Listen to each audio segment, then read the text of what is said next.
Édition donc spéciale consacrée au cinéma. Nous vous emmenons à la découverte du dernier film de Charles Nèmes, Au bistrot du coin, avec Fred Testo, Guy Lecluise et Vincent de Sagna. Cette comédie raconte l'histoire d'un quartier qui décide de monter un spectacle musical en hommage à un sans-abri mort de froid. Pour les préparatifs, tout le monde s'y colle et tout le monde débarque dans le bistrot du coin. Derrière les bons sentiments se cache souvent la mauvaise foi. Cette comédie évoque avec beaucoup d'humour et de tendresse des personnages du quotidien. Je vous propose de découvrir un extrait de ce film et juste après, on retrouvera Élodie Bernachon en compagnie de toute l'équipe du film. Lui, c'est Victor. Et c'est quoi, ce spectacle? C'est pour le vieux Jean Valjean qui est mort de froid. Et Victor, il a un problème. Ton hachis parmentier a failli me tuer. Pourquoi j'aurais voulu te tuer? Pour éliminer la concurrence. Mais quelle concurrence? Tu tiens un bar à pute et moi un bistrot de quartier. Michel Vigneault, j'ai 34 ans. Et lui, c'est Michel. Non, on le connaît pas bien, Michel. Bonjour Michel. Voilà, je suis ici car ce matin j'ai frappé ma concierge avec une poubelle métallique. De toute façon, il est pas dans le spectacle. Fanny, par contre, elle aimerait bien y être dans le spectacle, à la place des Madame Van der Zel. Mais j'aurais pu être une vedette de la chanson, moi. Parce que moi, je t'ai pété les jambes pour t'en empêcher, peut-être. Tu m'as coupé les ailes, Samuel. Ah, les ailes. Je me situe juste à côté de Guy Lecluise et Fred Testo. Je suis en excellente compagnie. Alors Fred, ça y est, vous pouvez arrêter. Problème avec l'image qui est figée. Ne touchez pas à vos potards. Alors Fred, vous êtes le tenancier du bar, le bar où se passe l'action.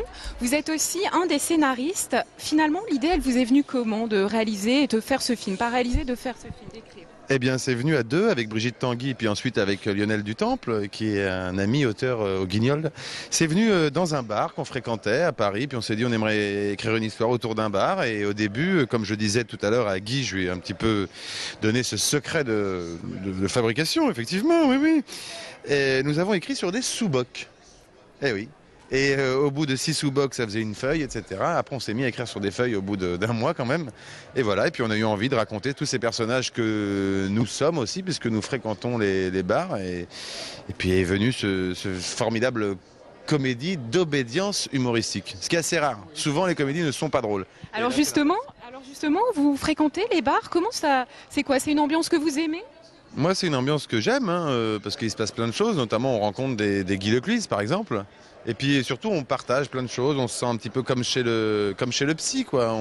On règle ses problèmes au bar, on parle avec des gens et on se libère et on sort de là plus léger et plus heureux, puisqu'on aime la vie au final. Moi, personnellement, je me drogue à la vie. Voilà. Vous êtes Manu dans le film. Manu, comment vous le décrirez? Riez. Riez, oui. Riez. Manu, c'est quelqu'un qui est tout l'inverse de moi, c'est-à-dire qui est plutôt ronchon, quelqu'un qui n'a pas forcément envie de s'occuper de son prochain, mais qui au final a un très bon cœur et va le faire. Donc c'est tout l'inverse de moi. Moi, je n'aurais pas fait ce que fait Manu. Moi, je suis égoïste et égocentrique. Alors un autre acteur est à côté de nous, c'est Guy. Alors Guy, avec Frédéric Bell. Voilà, c'est Frédéric Bell, une des comédiennes qui vient d'arriver. Salut Frédéric. Alors Guy. Guy. Alors. Fred, pardon. Oui, ça va. Voilà. Allez, il arrive en retard, le train arrive en retard. Alors Guy, dans le film, vous tenez un pressing. Oui. Qu'est-ce qui vous a plu dans le scénario? Pourquoi vous avez accepté le rôle? Parce que j'ai rêvé depuis des années d'avoir un pressing. C'est idiot, mais c'est un peu ça. Et arrête Fred. Non, ce qui m'a plu dans le scénario, pour être sérieux 30 secondes, ça va être très dur quand même, Élodie, d'être sérieux. Alexandra est en plateau, elle fait « Mais qu'est-ce que c'est que ce reportage? J'ai jamais vu ça! C'est hors de question! Coupez-leur le... » Non, Alexandra, un peu de calme. Il faut être modéré quand même. Bon. Et ce qui m'a plu dans le scénar, c'est la diversité des personnages. Qu'est-ce que je viens de dire? C'est la diversité des personnages. Arrête Fred. Bon allez, rentre. Et donc je disais, et là elle revient toute seule, c'est la diversité des personnages et la complexité, qui n'en est pas une d'ailleurs, qui n'est pas une complexité, c'est-à-dire que ces personnages sont très près des gens de la vie de tous les jours. Et pour faire très rapide, ce qui m'a plu, c'est que cet élan de solidarité, sans dévoiler toute l'histoire, où ces gens sont prêts à mettre tout en œuvre pour aider un SDF, va exacerber, leur petitesse, et ils vont passer de solidaires à super égoïstes, et nous sommes humblement tous concernés, je pense, Fred, n'est-ce pas? Oui. Et Frédéric est par terre, je pense qu'on doit faire du bouche à bouche, du feuille à feuille. Et alors dans le film est aussi traduit en 6 langues régionales. Alors il y a l'occitan, il y a le breton, il y a le ch'ti, il y a le créole, il y a l'alsacien et le corse. Alors est-ce que c'est vous qui avez fait tous ces doublages finalement? Alors, faut savoir que c'est devenu d'une idée, en fait, d'une blague de Fred. Alors, parce que Alors raconte-la nous. Oui, non, c'est parce que Manu, mon personnage, tenancier du bar, est moitié tourangeau, moitié corse. Et je dis, tiens, on pourrait le traduire en corse en rigolant. Guy a dit, on pourrait le traduire en ch'ti. Sébastien, le producteur, en occitan, etc.